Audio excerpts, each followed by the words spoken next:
창세기에 보면 인류 최초의 제사가 나옵니다.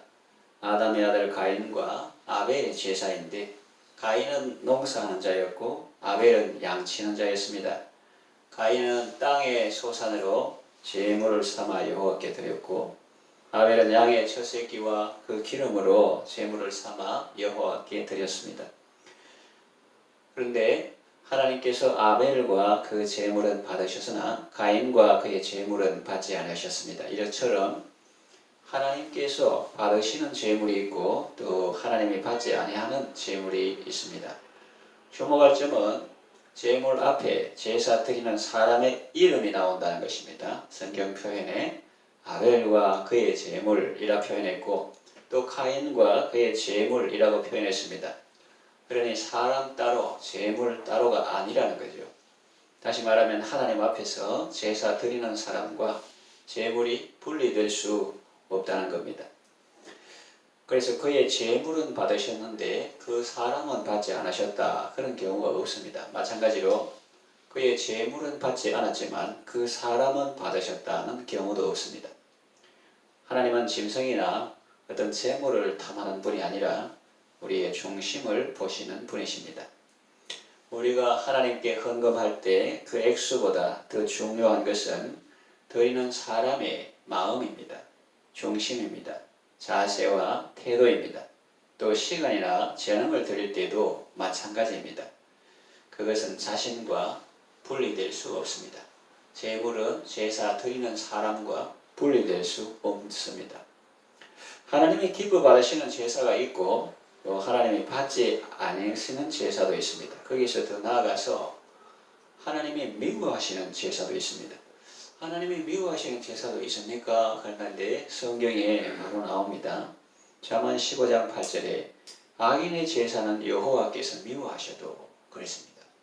그래서 악인, 사기치고 하나님을 경외하지 않고 또 도적질하고 일주일간 그렇게 살고, 예를 들어서 주일하게 성대하게 예배를 드리고 구약 같으면 거대하게 양 잡고 혹은 소 잡고 제사를 성장하게 그렇게 드려도 악인의 제사이기 때문에 그는 하나님께서 미워하신다 하는 것이지요. 정직한 자의 기도는 그가 기뻐하시느니라 대비가 되어 있습니다.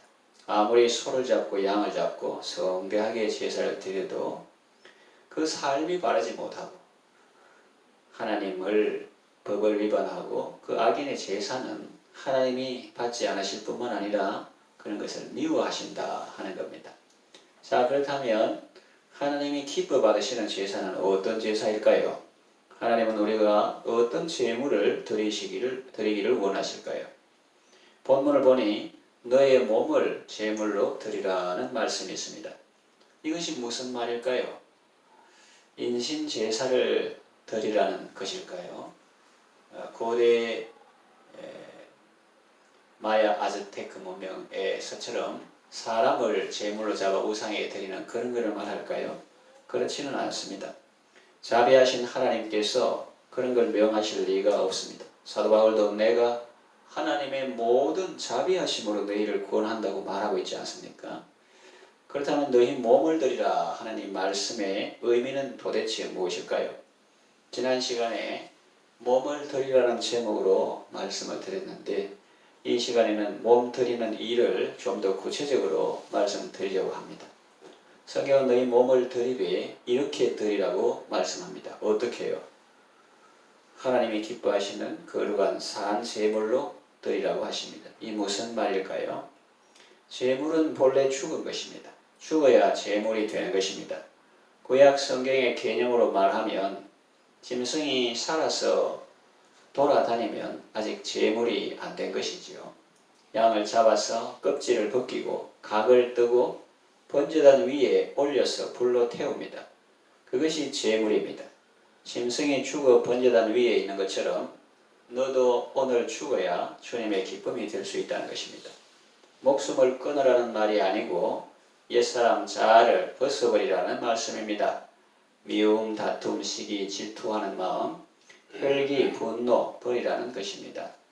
죽은 자는 말이 없고 누가 뭐라 해도 아무 반응이 없습니다. 만일 누가 조금만 섭섭한 소리를 해도 분노가 치밀어 오른다면 그 사람은 아직 살아있는 사람입니다. 죽은 사람은 아무 반응이 없습니다. 그래서 이것도 내게 주시는 말씀으로 받을 때 복이 되고 다른 사람에게 적용할 때는 그것이 독이 되는 거죠. 그래서 내가 이렇게 조금만 섭섭한 소리를 해도 분노가 치밀어 온다. 아직 내가 살았구나. 이렇게 반성하고 주의 은혜를 바라보면서 나아가지. 다른 사람에게 그렇게 조금만 섭섭한 소리를 해도 분노하는 걸 보니까 아직 안 죽었네? 그렇게 하면서 약을 올리면 안 되는 거죠. 그리스도 예수의 사랑은 그 정과 욕심을 십자가에 못 박았습니다. 주여 내가 오늘 세상에 대해서는 죽은 자가 되게 하소서. 예수님과 함께 이미 십자가에 못 박혔음을 알게 하소서. 그렇게 기도하고 그렇게 살 때 우리는 비로소 하나님께 드려질 제물이 되는 것입니다. 그런데 또 희한한 말은 산 제물이라는 말입니다. 제물이면 제물이지 또 산 제물은 무엇인가 라는 생각이 들 수 있습니다. 구약시대는 짐승이 죽어야 제물이 되었습니다. 그러나 신약시대는 예수님이 대속의 죽음을 죽으셨기 때문에 자신을 향기로운 생축과 제물로 하나님께 드리셨기 때문에 이제는 더 이상 짐승을 잡아주기에는 피의 제사는 없습니다. 대신 찬미의 제사, 감사의 제사, 선행의 제사, 나눔의 제사, 전도의 제사가 있습니다. 성경 전체를 읽어보면 이런 제사들이 있습니다. 이것은 신약시대 성도가 주께 드릴 제사입니다. 우리가 하나님께 감사하고 찬송하는 것은 하나님의 이름을 증거하는 입술의 열매인데 그것은 하나님께서 기뻐하시는 제물입니다. 하나님은 우리 입술에서 감사의 말, 사랑의 말, 용서의 말, 칭찬의 말, 격려의 말, 축복의 말이 나오는 것을 기뻐하십니다. 그래서 우리가 그런 말을 할 때 구약 시대의 양이나 염소 이런 것들은 번제단 위에서 태울 때 하나님은 그런 짐승을 잡고 껍데기를 벗기고 각을 뜨고 태우는 그런 것 자체를 기뻐하시는 분이 아니라 도살장하고 똑같은데 그게 뭐가 향기로운 냄새니라 흠향하셨다. 그건 무슨 표현이냐? 하나님의 엽기적인 분이냐? 그런 것이 아니라고 했습니다. 그 도살장하고 다른 점은 그 죄를 전가시키는 그 안수하는 그 행위가 있다는 거죠. 그래서 하나님은 죄가 타는 것을 죄를 죽이는 것을 그렇게 기뻐하신다. 그렇게 말했습니다. 그 고기 타는 냄새를 좋아하는 것이 아니고 구약시대는 하나님께서 그 제사를 향기를 흠향하셨더라 이렇게 표현되어 있는데 신약은 그렇게 제물을 죽여서가 아니고 그 제물은 예수님께서 단번에 자기를 아주 향기로운 생축으로 구약시대에 표현해 빌자면 향기로운 생축과 제물로 자신을 단번에 하나님께 드리셨기 때문에 히브리서 말씀과 같이 그 더 이상 죽이는 짐승을 죽이는 피의 제사는 이제 소용이 없고 이제 우리가 살아 움직이는 살아있는 제물이 되는 건데 그래서 그 주님께서 구약의 그 타는 냄새 그것이 하나님 앞에 향기로운 소제, 번제, 화목제, 속죄제, 속건제물처럼 신약시대 우리가 아까 5가지 제사 말했는데 먼저 이 찬미 제사 우리 입술에서 감사합니다, 사랑합니다, 용서합니다, 칭찬합니다, 격려의 말 이렇게 충찰, 축복의 말 나오는 그것이 바로 예배고 제사고 찬미인데 그렇게 할 때 그것이 살아있는 제물이 되는 거예요. 제물이 막 죽어가지고 제단 위에 받쳐져 있는 그런 거는 아니지만 영적으로 우리 옛사람 자아가 죽고 이제 예수님으로 거듭나서 이렇게 언어가 바뀌고 그래서 이 하나님을 찬양하는 말, 사랑하는 말, 용서하고 칭찬하고 격려하고 상대방을 축복하는 이런 말 할 때 그것이 구약시대에 마치 제사를 드리는 것처럼 하나님께서 그것을 기뻐 받으신다. 그렇게 말했습니다. 또 어떤 제사가 있나? 방금은 찬미의 제사, 다른 말하면 예배 제사고 또 어떤 제사가 있나? 선을 행하는 것과 서로 나누는 것을 잊지 말라. 하나님은 이 같은 제사를 기뻐하시느라 그랬죠.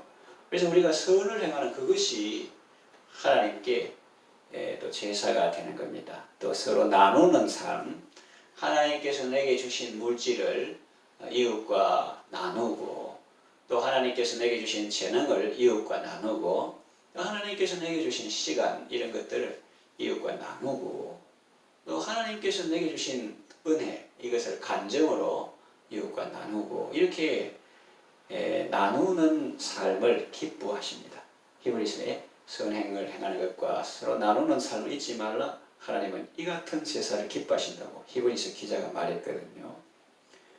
그 다음에 이 전도의 제사가 있습니다. 아직 예수님을 안 믿는 사람에게 전도해서 그 영혼을 주님께로 데려오는 것은 전도의 제사입니다. 구약 성경을 보면 열방을 주님께 인도하고 이방인의 영혼을 주님께 드리는, 주님께 바치는 영적 제사장에 대한 말씀이 나옵니다. 그래가지고 이 열방이 회복되는 그런 그림을 우리가 구약 성경을 통해서 볼 수 있는데, 예수 안 믿는 사람에게 전도해서 그 영혼을 주님께 인도하는 것은 하나님께 제사 드리는 것과 같습니다.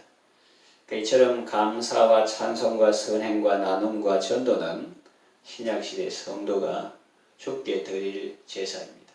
구약시대 때부터 마지막 때에 우리가 영적인 제사장으로서 이방인을 제물로 삼았어. 구약의 소잡고 양잡하는 그런 개념보다는 그 제물이 뭐냐? 이방인이다. 그래서 그런 사람에게 전도해서 이스라엘이 이방인을 제물로 삼아서 하나님께 드리는 그런 그림을 말하고 있는데, 우리가 작게는 전도 대상자 초청집회나 이웃 초청집회 혹은 매주일 우리 주변에 있는 사람들에게 삶으로 사랑하고 또 하나님께 기도하고 사랑으로 섬겨서 그 사람들을 인도할 때, 그것은 바로 신약시대의 제사가 되는 것입니다. 하나님께서 그 제물을 기뻐 받으시는 것입니다. 그래서 구약에는 5대 제사, 번소화죄권 해가지고 번제, 소제, 화목제, 속죄제, 속건제, 또 그 외에 기본 제사 외에 또 다른 제사들이 있는데, 그 핵심은 예수님이고, 우리가 예배할 때 예수님을 통해서 아버지께 나아갈 때 하나님께서 기뻐하시고, 신약시대 제사는 예수님으로 새 생명을 얻은 우리가 삶으로, 입술로 사랑의 말, 감사의 말 이런 거 할 때 그 하나님께 제사 드리는 것이고, 또 선행, 나누어줌, 전도의 제사, 이런 제사가 있는데, 이런 것이 우리가 몸으로 하나님께 거룩한 산제물로 이렇게 드리는 것입니다. 그래서 신약시대 성도가 주님께 드릴 제물은 자기 몸입니다. 몸 드리는 일까지 도우소서.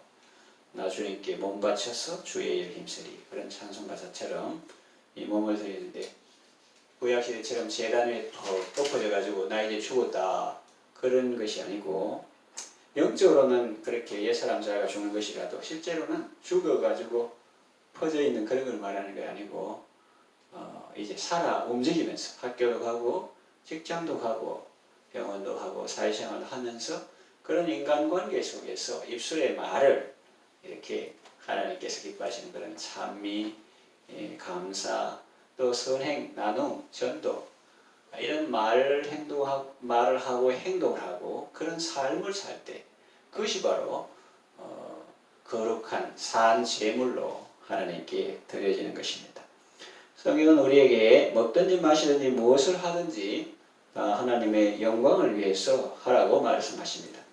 우리가 공부를 하든지 사업을 하든지 직장에 다니든지 음악을 연주하든지 그림을 그리든지 미술 작품을 전시하든지 무엇을 하든지 간에 하나님의 영광을 위해서 하고 그런 삶을 살 때 그것을 하나님께서 기쁘게 받으시는 것입니다. 말씀을 정리 요약합니다. 하나님은 거룩한 것을 기뻐하십니다. 구별된 삶을 기뻐하십니다.